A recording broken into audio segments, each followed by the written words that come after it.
తొలి ఏకాదశి పండుగ అంటేనే అందరికీ పవిత్రమైన రోజు. ఆ శ్రీ మహావిష్ణువుకి ఇష్టమైన ప్రసాదాన్ని ఇప్పుడు చూసేద్దాం.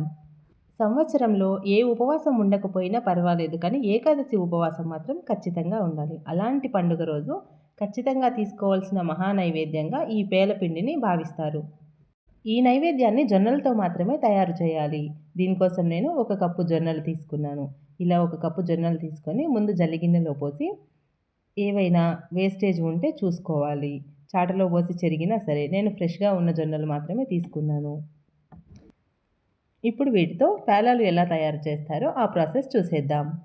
జొన్న పేలాలు కరెక్ట్‌గా రావాలి అంటే ఇలా జొన్నలు కాస్త పాతవి తీసుకోండి, బావుంటాయి. ఇలా వేస్టేజ్ మొత్తం తీసి శుభ్రం చేసుకున్న తర్వాత వీటిని మనం స్టవ్ మీద ఉడకబెట్టుకోవాలి. ముందుగా మనం స్టవ్ మీద ఒక హాఫ్ లీటర్ నీళ్లను ఇలా మరగనివ్వాలి. ఇలా మరుగుతున్న నీళ్ళలో మనం తీసుకున్న కప్పుడు జొన్నలను వేసేసుకోవాలి. వీటిని ఒక గరిటె తీసుకొని కలబెట్టుకొని 2-3 నిమిషాలు మాత్రమే వీటిని స్టవ్ మీద ఉడికించాలి. దీనికోసం మనం జొన్నలను ముందుగా నానబెట్టుకోవాల్సిన అవసరం లేదు. డైరెక్ట్గా ఇలా వేడి నీళ్ళల్లో ఉంచి 2-3 నిమిషాల పాటు ఉడికిస్తే సరిపోతుంది. చూశారు కదా, ఇలా తెరులుతున్న నీళ్ళలో జొన్నలను మనం ఒక్క పొంగు రానిస్తే సరిపోతుంది. నేను వీటిని ఇలా ముందు రోజు రాత్రే చేసి పెట్టుకుంటాను. వీటిని ఇప్పుడే ఒక పొంగు రానిచ్చి తీసి ఫ్యాన్ గాలి కింద ఆరబెడితే రేపు ప్రొద్దున వరకు టైం సరిపోతుంది. జొన్న పేలాలు బాగా వస్తాయి. అప్పటికప్పుడు వేస్తే మళ్ళీ ఎండలో పెట్టాలి. ఇప్పుడు ఇంకా వీటిని స్ట్రైనర్ తీసుకుని నీళ్ళని వడకట్టేయాలి. నీళ్ళన్నీ పూర్తిగా పోవాలి అంటే జల్లిగిన్నెలో వేసి 5-6 నిమిషాలు ఉంచేయండి. ఒక్కసారి వీటిని పైకి కిందకి కదిలిస్తే నీళ్ళన్నీ త్వరగా పోతాయి. ఈ ప్రసాదం అమ్మమ్మల కాలం నాటి నుండి వస్తుంది, కానీ మనం తప్పకుండా నేర్చుకొని ఉండాలి. మన పిల్లలకు పెట్టడానికైనా. అమ్మలందరికీ తొలి ఏకాదశి పండుగ అంటే ముందుగా గుర్తొచ్చేది గోరింటాకు, తర్వాత ఈ ప్రసాదం.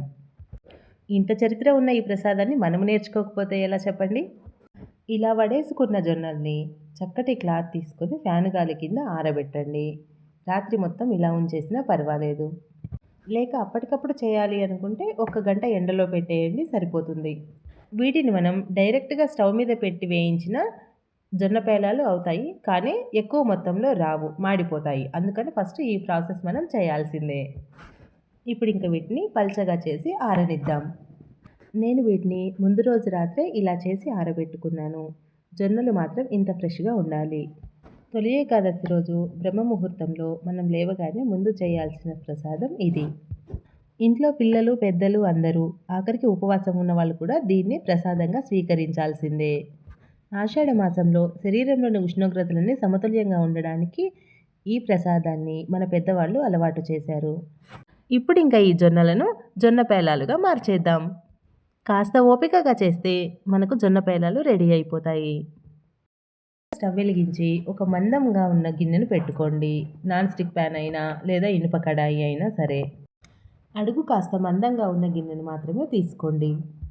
ఇప్పుడు ఇంకా గిన్నె వేడైన తర్వాత మనం రెడీ చేసుకున్న జొన్నలను కొద్ది కొద్దిగా దీనిలో వేసుకోండి.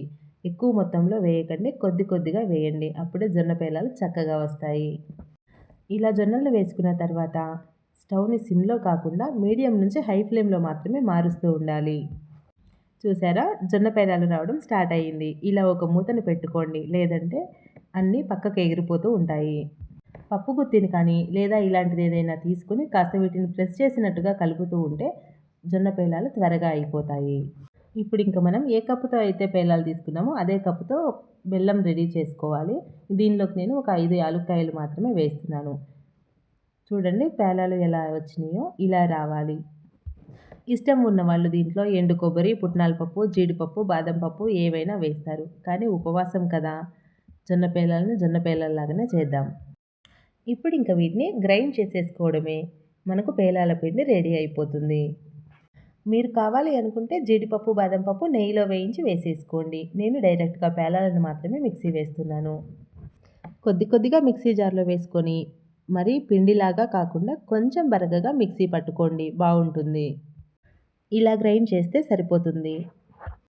వీటితో పాటే మనం తీసుకున్న బెల్లం కూడా కొద్ది కొద్దిగా యాడ్ చేస్తూ పట్టేయండి. ఈ విధంగా పేలాలను మొత్తం గ్రైండ్ చేసేయండి. బెల్లం ఒక్కసారిగా కాకుండా మనం గ్రైండ్ చేస్తున్నప్పుడే పేలాలతో పాటు కొద్ది కొద్దిగా వేసుకుంటే ముద్ద కట్టేయకుండా బాగా వస్తుంది. ఇలాచీలను కూడా వీటితో పాటే గ్రైండ్ చేసేయండి. ఇప్పుడు ఇంకా దీనిలో స్వచ్ఛమైన ఆవు నెయ్యి ఒక చెంచా కలపండి. అంతే ఇక మనకు పేలాల పిండి రెడీ అయిపోయిందనమాట.